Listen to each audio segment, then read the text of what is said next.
Dad bought a 2500 HD pickup truck, regular cab, long bed that has a V plow on it that needed a lot of work to be able to get it to look nice again. And it had a lot of rust on it, which obviously is a big job for anybody, especially us, to work on. But we wanted to do this so we could work on our body skills. This is what it looked like prior. Thankfully for these trucks, they have a great aftermarket, and we were able to get all new floor pans, cab corners, rocker panels, the outer rocker panels, everything we really needed to put this thing back together after cutting it all up. Starting with the driver's side, we cut out everything that we could, completely removed the whole rocker panel, and did pour 15 underneath on everything to stop any rust or surface rust from getting any worse.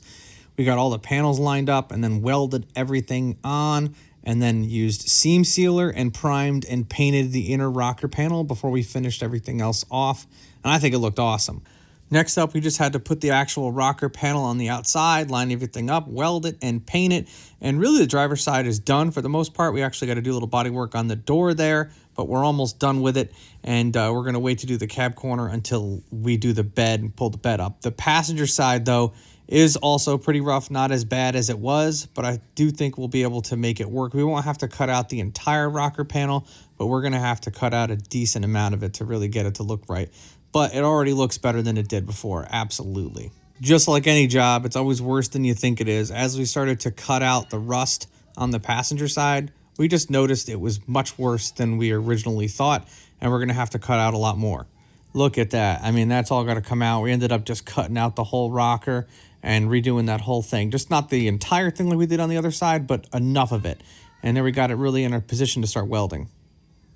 Once we got all the rust cut out, we started to test fit up all of the other pieces that we were going to use to weld everything back together. So on this side, we ended up cutting it all out, but we didn't have to cut out as much as we had to on the other side. But this is just to be a cleaner way of doing it. We already started to do some stuff. Now I just got to lay down some spot welds in here, but up here, you see this black stuff? We tried this instead of welding it there. It's the paste that dries harder than metal. Like, you have to actually use a flap disc to grind it. It's panel adhesive, and I guess a lot of body guys are starting to do it because we have some seams in here, and obviously we could weld that, but that panel adhesive actually will seal that up pretty good and basically create a new seal. It gives you more wiggle room to work with. We're still going to weld it. I'm also still going to weld in here, but that panel adhesive is pretty cool too.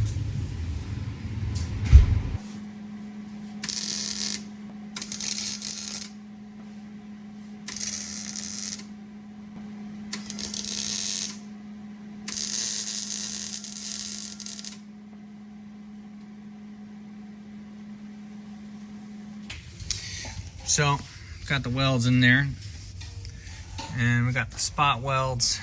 That thing is not going anywhere. Next, we're going to put the middle piece on, and then the outer rocker last. So now we got all that lined up,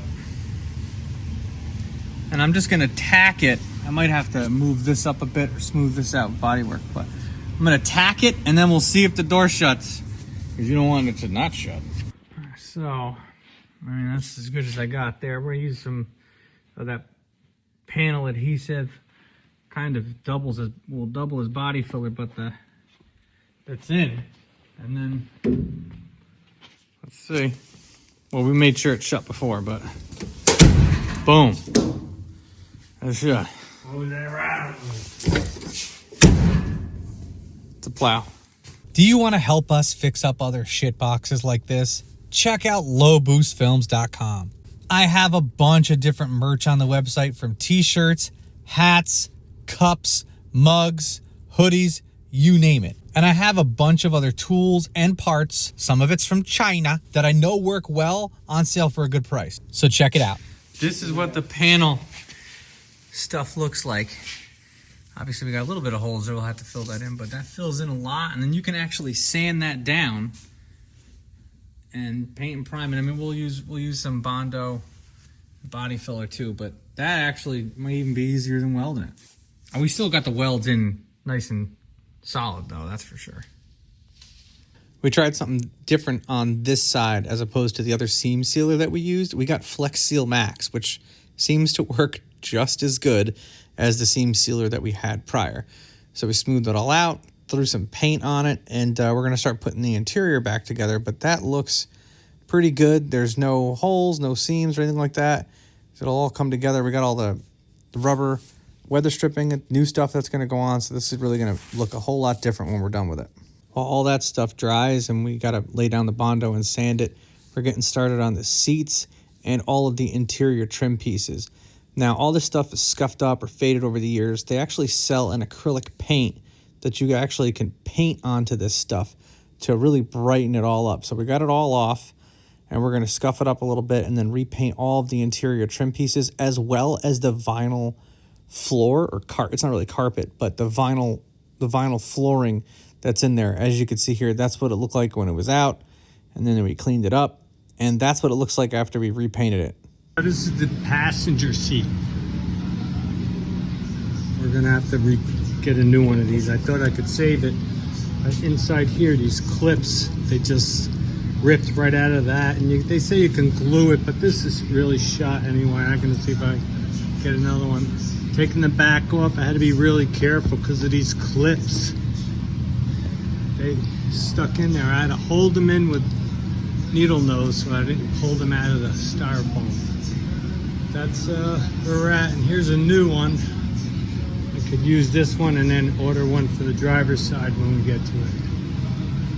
And then next we tackle getting that. Finishing up on some of the trim work, painting the trim. Floor mats came out amazing. They look brand new.